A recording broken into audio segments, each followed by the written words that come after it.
Howdy folks, and welcome to the Hillbilly Kitchen. It's Easter Sunday 2020 and we're making Mosaic Jello pie.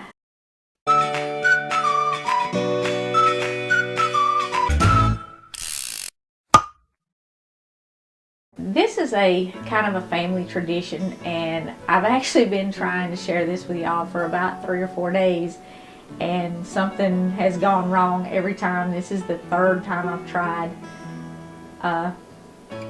The stories are kind of funny. The first time I had a chair right here which blocked everything, and I didn't notice it till the very end, and then I dumped everything everywhere, so couldn't do that one. The second time there was some kind of sound problem. It was some kind of white noise that totally covered up everything I was saying.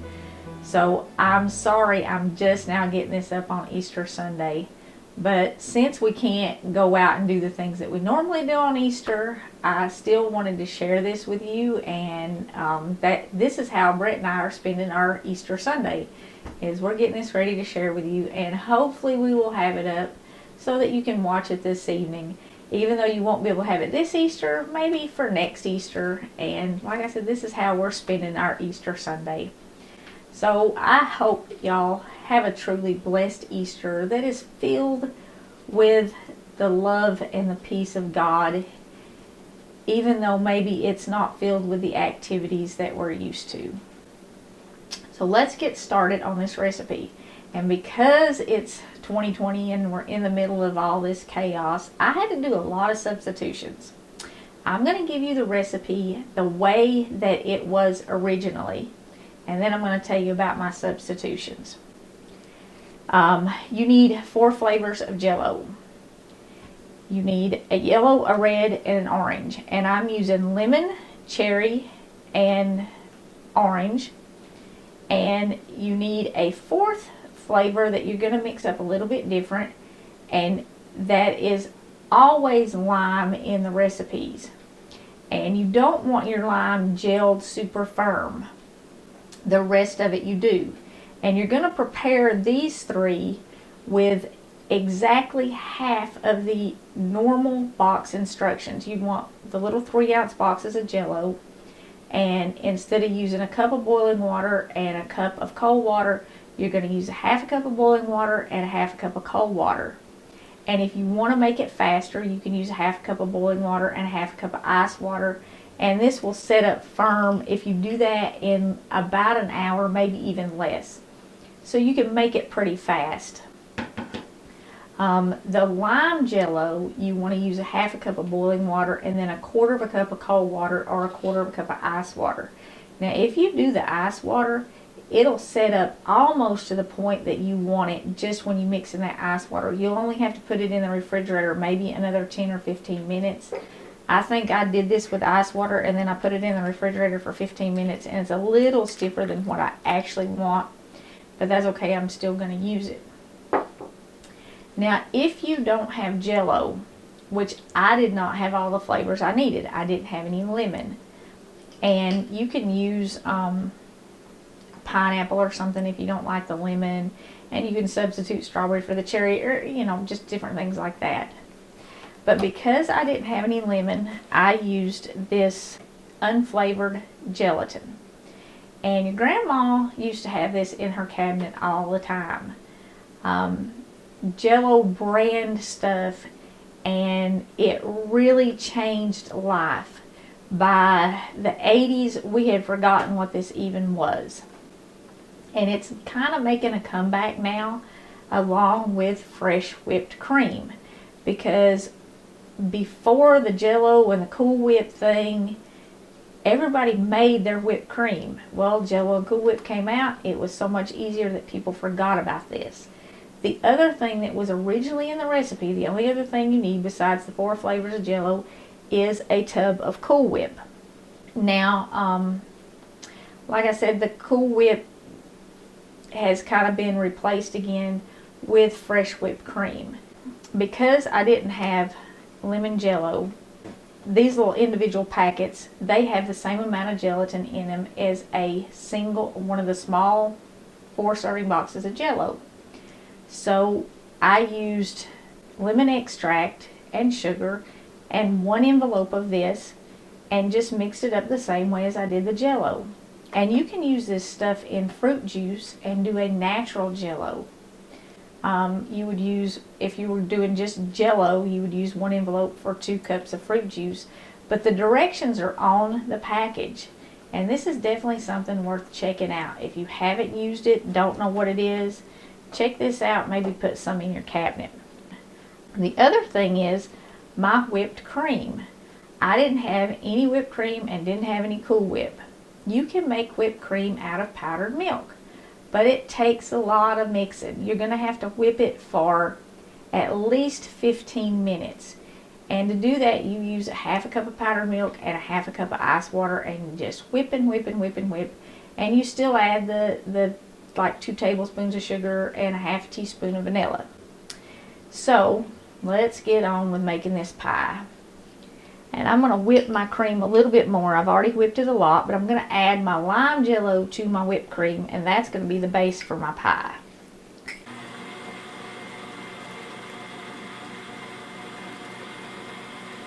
Okay, you just want to mix that in there a little bit.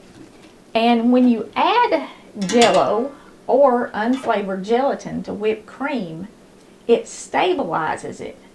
The gelatin will actually gel in the whipped cream, and it will make it stiff, and it will keep it stiff. So if you want to use fresh, real, homemade whipped cream in all your Jell-O desserts this summer, but you can't figure out how to do it without it falling after a couple hours, the secret is this unflavored gelatin. The unflavored gelatin is also what you add if you want to make whipped cream frosting for cakes and stuff, and you want to pipe it on. You just add the unflavored gelatin to the whipped cream, and then you can color it and flavor it and do whatever you want with it and pipe it on, and it will hold its shape. So now you know how to make Jell-O without Jell-O, and you know how to stabilize your whipped cream for your frosting. But once you get the lime mixed in this, all you're going to do is kind of bust these other flavors of Jell-O up into chunks. And it's pretty easy to do, especially if you've got some of these little bowls that you can stack it up in and put it in the refrigerator and gel it. But you can put it in anything. I mean, you don't have to have these. These are just convenient because you're going to have to put several of them in your refrigerator and get them gelled, and you can stack them and stuff. All I'm doing is just crisscrossing it with my fork, and then I'm going to kind of slice it out of there so that it's cut in kind of smaller chunks. You want pieces of Jell-O mixed in this, and you're not going to take a mixer to it again, because you want these pieces to kind of hold together. You want to be able to see the color in your finished pie. My kids like this at just about every holiday, but it seems like in the springtime around Easter, it's kind of special, and it's definitely something that we had on Easter, because the colors in it just remind you of spring. The green and the red and the orange are like all the flowers blooming and stuff, and everything kind of coming back to life. And I think that's how it got started as a tradition.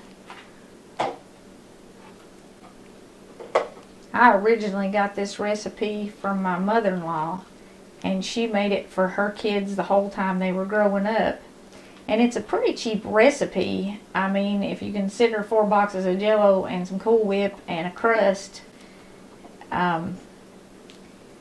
years ago you could do this whole thing for like $2 or less. I don't think Jell-O is 25 cents a box anymore though. Now, if you want something that is low calorie, you can use the sugar-free Jell-O in this recipe. It will work. If you want something that's all natural, like I said, you can use the unflavored gelatin and fruit juice.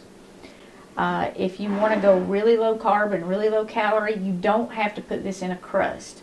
Now, you can just put it in a Jell-O mold, and it would literally have 0 carbs and calories. But we always had it in the graham cracker crust.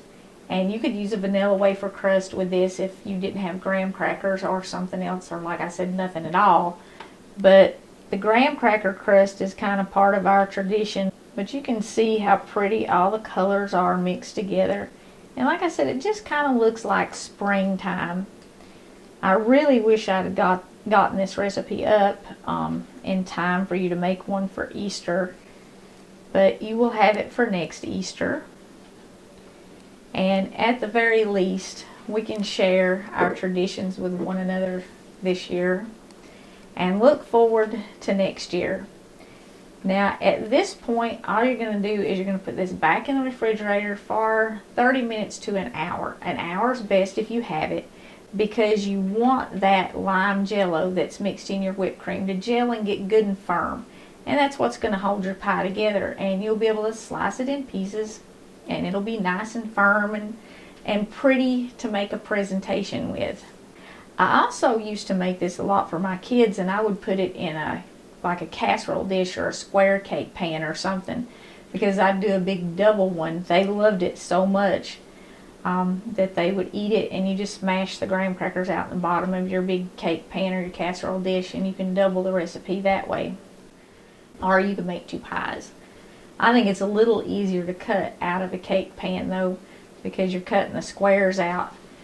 As strained as this Easter is, hold on to those memories, make plans for next year, and hold on to Romans 8:28. Because I really do believe that God is working all this for the good of His people. And there is light at the end of the tunnel now.